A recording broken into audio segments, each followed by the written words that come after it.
네, 소개 말씀 감사합니다. 안녕하세요. 서울대학교 윤철입니다. 오늘 저는 학문 교류에 관한 윤리를 말씀드리려고 하는데요. 이렇게 좋은 시간, 귀한 자리 만들어 주셔서 우선 감사드립니다.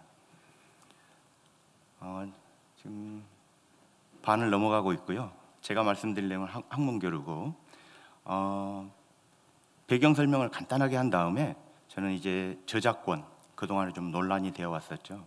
그리고 약탈적 학술지 논문 공장에 대해서 말씀을 드리고, 중요하게는 어떻게 대처할 것인가인데, 시간 관계상 아주 자세히는 살펴볼 수 없겠지만 최근에 이제 좀 국문으로 번역한 좋은 책자가 있어서 그걸 소개시키는 걸로 가름하게 될 것 같습니다.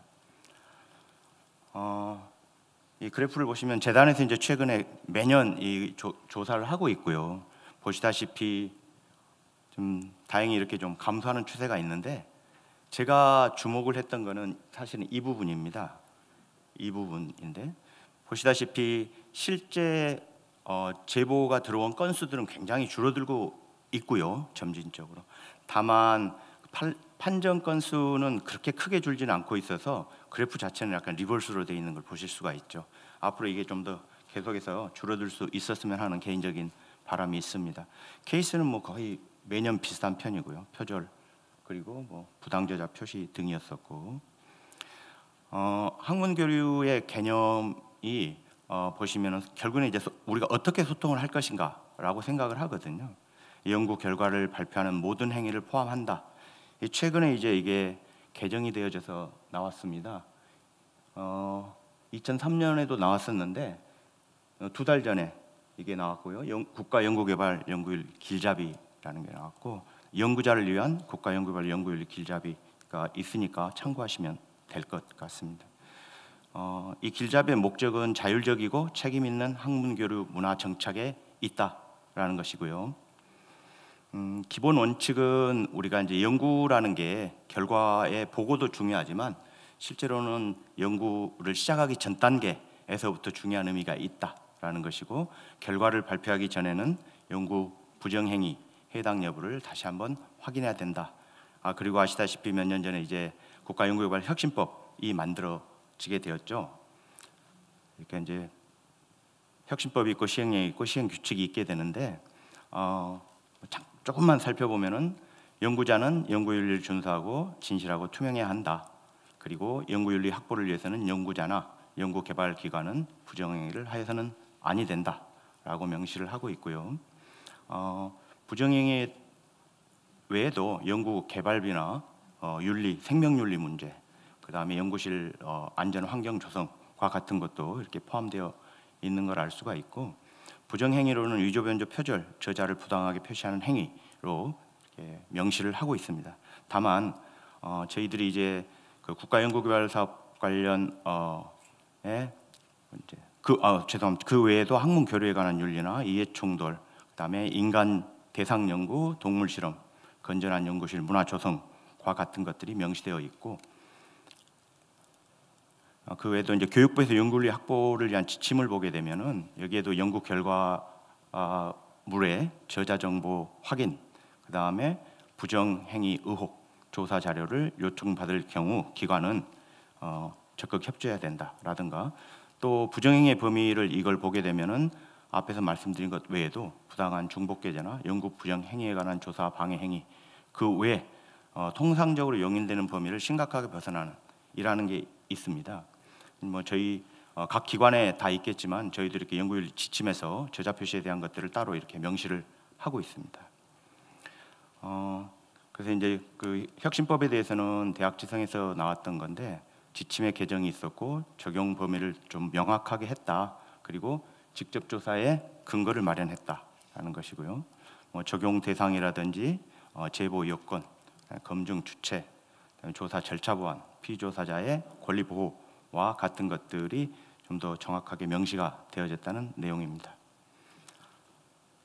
다음은 저작권을 보시게 되면은 학문 교류에 있어서의 저작권에서는 굉장히 다양한 이런 이슈들이나 질문들이 있을 수 있습니다. 오늘은 많은 부분들은 사실은 알고 계시긴 하는데요. 몇 가지만 살펴보려고 하고 있고, 오늘 다루지는 않지만은 분야마다 상당히 좀 온도차가 있다, 이 말씀은 좀 드리고 싶고, 실제 케이스를 들여다보면 굉장히 다릅니다. 동일해 보이는 사안들도 다른 경우들이 많이 있거든요. 그 말씀을 드리고 싶고, 이제 주요어로 이렇게 보면은 기여도가 있어야 된다, 책임을 질 수 있어야 된다, 공동저자도 특정 부분에 책임이 있다, 진실성에 담보가 돼야 된다라는 것이고요. 우리가 논문을 내려고 하는 이유는 사실은 굉장히 오비어스한 것 같아요. 우선권, 명성, 직장, 진급, 재임, 종신, 포상, 이게 시간이 지나면서도 어쩌면 바뀌지 않는 것 중에 하나가 아닐까라는 생각을 해봅니다. 그럼에도 불구하고 이게 명확한 구분을 짓기가 쉽지가 않습니다. 어디까지 그러면 저자가 되는 거지? 무엇을 해야 되는 거지? 이것도 분야마다 많이 다릅니다. 의학 분야에서는 익힘제 기준을 많이 따르지만 그걸 또 반드시 따라야 되는 게 아니거든요. 그러다 보니까 이렇게 최근에 또는 지난 몇 년에 걸쳐서 이런 부당 저자 표시 의혹이 좀 많다는 거, 또는 특정한 것에 대해서 논문의 기여를 인정하기는 어렵다는 판정이 난 그런 케이스도 있었습니다. 그러다 보니까 그 재단하고 산단장, 처장 협의회에서 부당 저자 표시에 대해서 지적 기여를 하지 않은 사람이라는 말을 했었고, 했는데도 빠지는 사람도 명시를 했고요. 기관은 바람직한 저자 표시 기준을 제시해야 된다, 이런 이야기가 있었고, 연구자가 지켜야 될 것들에 대해서 공적을 합리적으로 배분하려는 노력을 해야 된다. 실질적인 기여를 한 사람이 저자가 되는 게 맞다. 참여자 간에 협의를 해라. 이 부분이 굉장히 중요한 부분 같아요. 연구를 시작하기 전부터 사실 이러한 어떤 틀이 나와 있어야 됩니다. 연구자들 간에 서로가 이해를 할 수 있는, 물론 중간에 계속해서 논의를 하면서 바뀌어갈 수 있겠죠. 논문 쓰는 과정에서도 심지어는 이렇게 추가가 되기도 합니다. 특정한 기여를 한 게 인정이 되어진다면, 결국에 논문이 저작 오서십이라는 것은 누가 무엇을 얼마나 했느냐라는 것이거든요. 근데 굉장히 항목이 많습니다. 어디까지 누가 무엇을 해야 되는지가 정해져 있는 것도 아닙니다. 마지막에 이제 논문 내기 전에 어그리하는 것까지 다 포함을 한다라는 것이고요. 몇 명이나 저자가 되는 게 좋지? 힉스 이론 아시는 분 계실 텐데 저자가 5,154명입니다. 제가 아는 한은 가장 많은 저자들인데 이게 33페이지 논문이고요. 근데 9장이 힉스 이론을 설명하고 있고 나머지는 저자하고 소속이 나와 있는. 그리고 물리학의 특성 중에 하나인데 ABC 순위입니다. 여기는 그래서 first dose라는 게 큰 의미가 없는 거죠.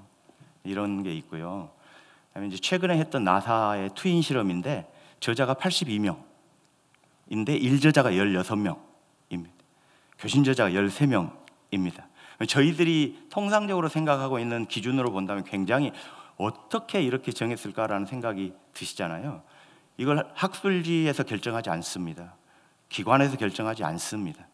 그래서 제가 처음부터 다 이 논의가 되어져야 되고 중간에 바뀔 수도 있고 지속적인 논의가 필요하다. 마지막에 논문 낼 때도 다 사인을 한다라고 말씀을 드린 이유이고요. 그러다 보니까 저자들이 너무 많은 게 사실은 저희들은 저자를 보려고 하는 경우는 많지 않거든요. 그러다 보니까 이렇게 그룹 오서라는 게 생겼는데 이것도 들여다보면 굉장히 복잡한 구조를 가지고 있습니다. 어딘가에는 이름이 있기는 해요. 요즘에 디지털라이즈 되어지면서 좀 뭔가 편해진 것 같긴 하지만 잘 보면은 그룹 오서로 했지만 그럼에도 불구하고 나중에 쭉 따라 들어가 보면 이렇게 또 오서들이 찾아지게 돼 있거든요.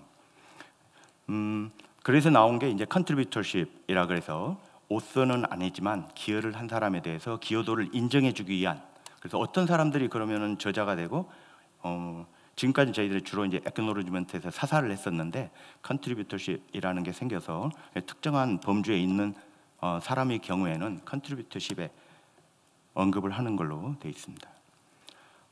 소결론 말씀드리겠습니다. 저자 자격은 결국엔 신뢰, 정직, 존중 그리고 책임이 중요할 것 같고요. 그럼에도 불구하고 분야별로 좀 상이하기도 하고 정해진 어떤 규칙 정도는 있을 수 있는데 또는 가이드라인은 쉽지 않습니다. 실제로 이제 케이스가 생기게 되면 케이스를 들여다보면 굉장히 좀 복잡한 역학관계가 있는 경우가 대부분입니다. 그래서 가능한 한 빨리 서로 이렇게 논의를 하는 게 필요하다라고 생각을 하고 전반에 걸쳐서 시작부터 중간에 마지막에 끝날 때까지 하는 게 중요하다라고 생각을 합니다. 조금 그 기여를 시프트해가지고 오픈엑스 이게 제가 사실 이제 부당 저자 표시 쪽하고 그 다음에는 이제 이 그 뭔가 중요한 부분이 이제 최근에 페이퍼밀 같은 것들이 논의가 되고 있어서 그걸 말씀드리려고 하다 보니까 이 오픈 사이언스에서 시작할 수밖에 없겠더라고요. 아시다시피 오픈 사이언스라는 거는 과학적 정보 지식에 대한 개방성, 투명성, 공정성, 그리고 빠른 지식의 공유가 되겠고요. 오픈 액세스를 찬성하는 사람들 입장에서 이 오픈 액세스가 뭘 해결해 줄 수 있을까? 경제적, 법률적, 기술적 장벽을 해결할 수 있고, 특징은 이용자가 생산자가 되고 생산자가 이용자가 되고, 저희들이 어떤 프로핏을 원하는 건 아니지만 지식의 빠른 공유가 되어지기 때문에 연구업적에 인정을 받을 수 있다.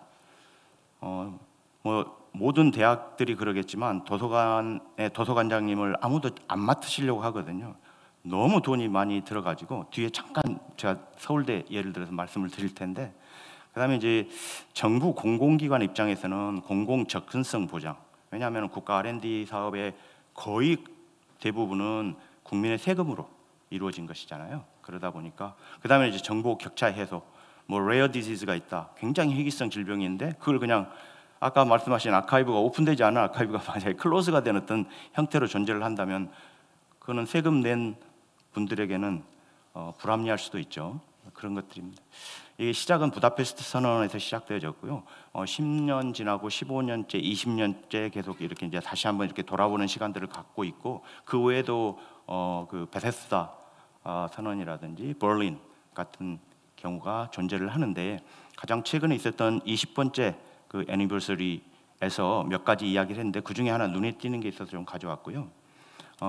경제적 이유로 저자를 배제하지 않는, 즉 다시 말해서 논문 게재료에서 탈피하는 방법을 찾기를 권장을 하는 그런 게 나왔거든요. 이 부분을 잠깐 말씀드리고 싶습니다. 제가 판단하는 오픈 액세스는 4개 정도가 되고 있고, 그 4번째가 앞에서 말씀드린 그 슬라이드에서 말씀드린 내용인데, 첫 번째 웨이브는 아시다시피 유럽에 있는 많은 국가들이 오픈 액세스에 찬성을 했습니다. 그게 첫 번째 웨이브고, 두 번째 웨이브는 빌 멜린다 게이츠 파운데이션, 북미, 남미 통틀어서 가장 큰 non-profit organization이면서 연구비를 주는 곳, 그 상응하는 게 유럽 쪽에서는 웰컴 트러스트 펀딩이거든요. 이곳에서 이제 찬성을 했습니다. 오픈 액세스 굉장히 큰 영향을 끼치게 되는 거예요. 연구를 굉장히 잘하는, 연구력이 뛰어난 사람들이 여기서 이제 펀딩을 받아가고 있었으니까요. 그래서 네이처가 바뀌게 된 가장 큰 계기가 됐던 것이고요.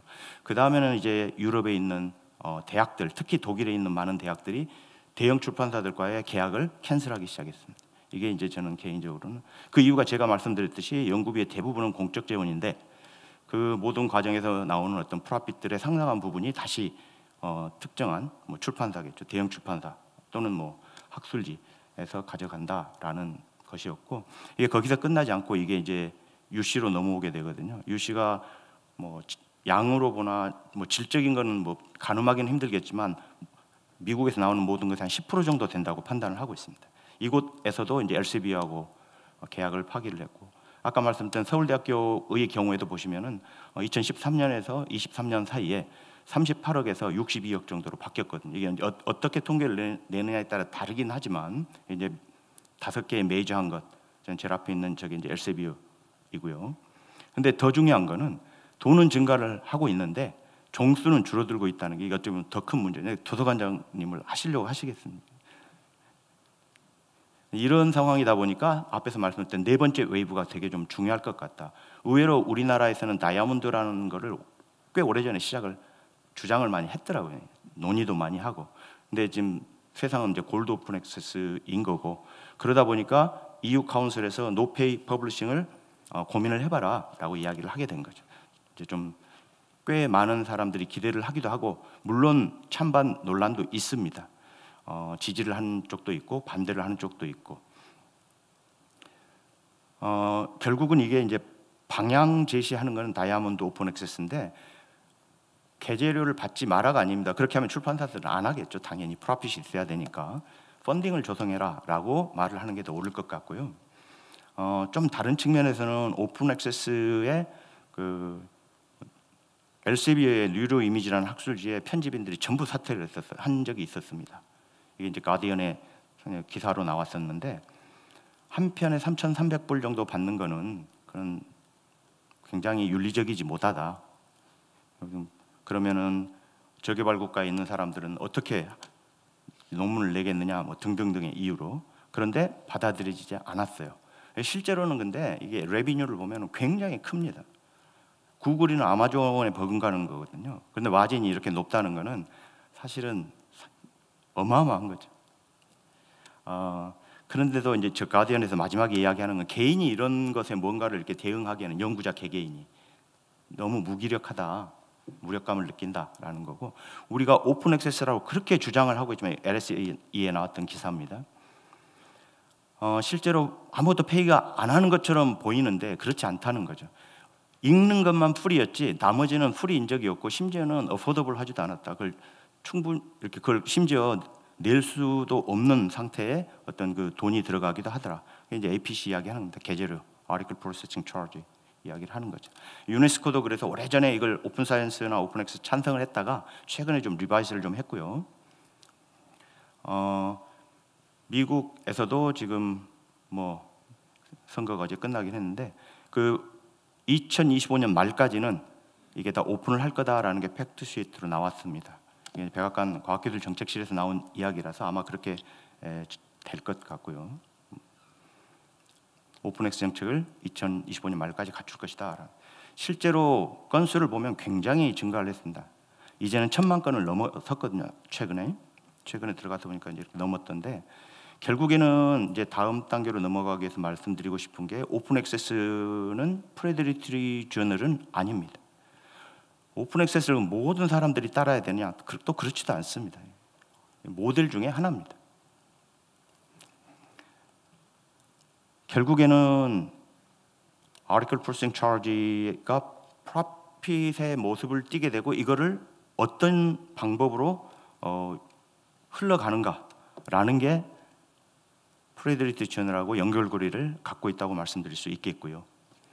굉장히 여러 가지 이름이 있었는데 최근에 그래도 많이 이제 정립이 됐다고 저는 생각을 합니다. 국문도 영문도 너무나 많은 이름들을 가지고 있었는데, 보시면은 사실 논문 한 편 내려고 연구자들이 얼마나 고생을 많이 합니까? 아시다시피 이렇게 논문을 다 이거 결과 끝나고 논문 드래프트까지 다 나와 있는 상태인 거죠. 그리고 나서도 이 관문을 통과를 해야 됩니다. 그래야지 저 뒤에 보이지도 않을 만큼 작은 글씨로 accepted 되어졌다라고 하는 거거든요. 이게 연구자들의 입장인 거예요. 우리 학생들은 더 desperate 해요. 주니어 사이언티스트 더 그렇습니다. 당장 승진해야 되는데. 그런데 현실적인 세상은 어떤 세상이냐? 우리 지도 교수님 싫어하실 것 같긴 한데, 지도 교수님 세대는 논문만 내도 아우 잘했네 이런 세대였어요. SCI라는 것도 없었고. 근데 어느 순간에 지금 중국이 그렇지만은 논문을 내든지 아니면 생매장되는 그런. 근데 어느 순간에 다시 하이 임팩트 저널에 내지 못하면 매장되는 그런 사회인데, 지금은 어떤 세상이냐?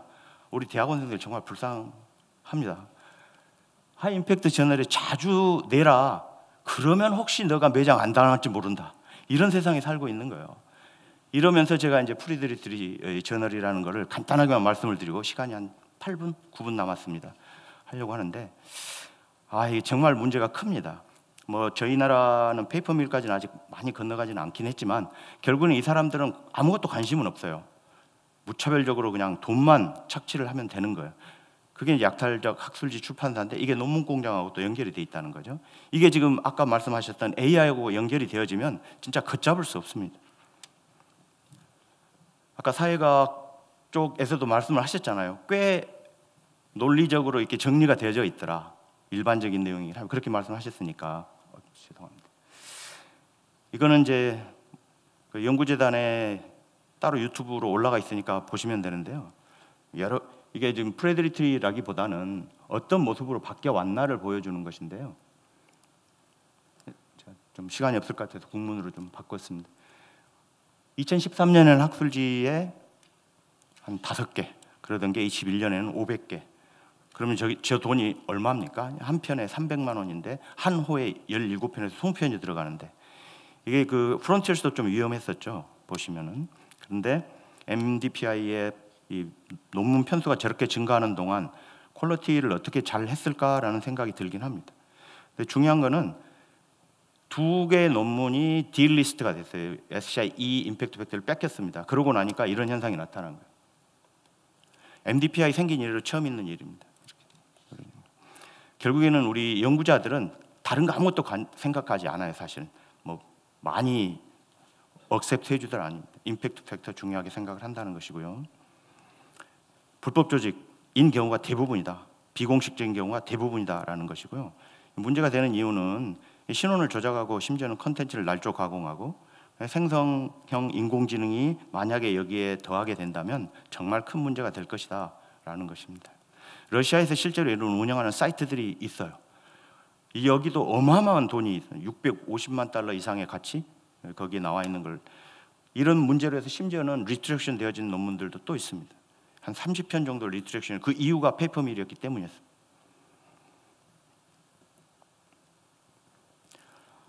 사우스 아프리카에서는 이제 오서십을 사고 파는 그런 문제가 있어요.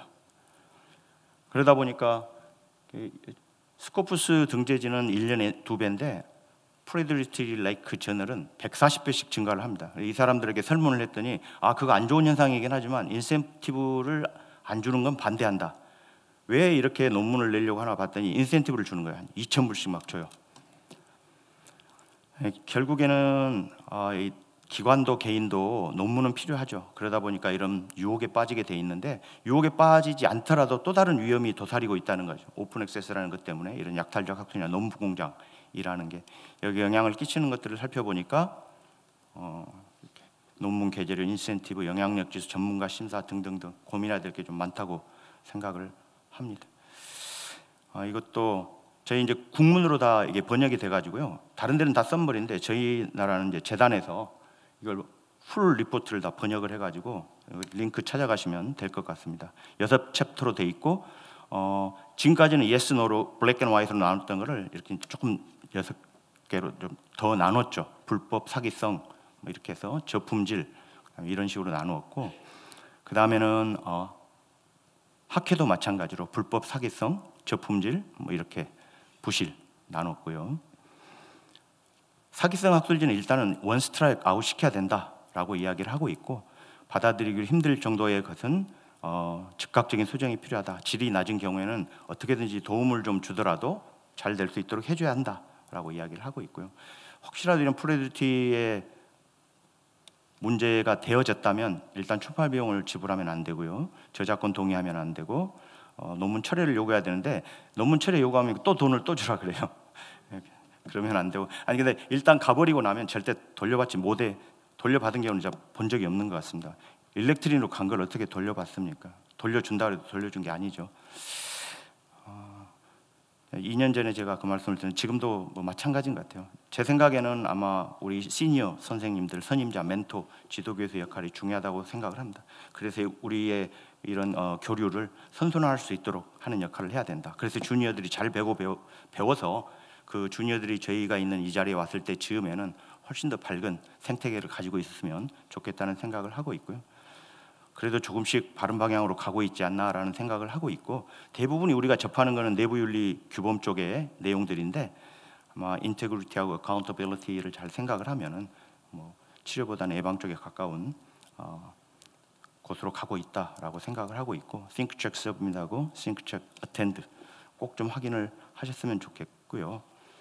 오프라인 프리도 인테그리티에서 이런 이야기를 했었고 이 말 제가 좀 좋아하는 말이라서 내 목숨을 걸어서라도 지키려 한 것은 국가가 아니야. 소위 애국 이런 것이 아니야. 진실이야. 물론 이제 뭐 미디어 쪽의 그 윤리를 이야기하는 것이긴 하지만 모든 사람에게 적용되는 거라고 생각을 합니다. 이상으로 발표를 마치겠습니다. 감사합니다.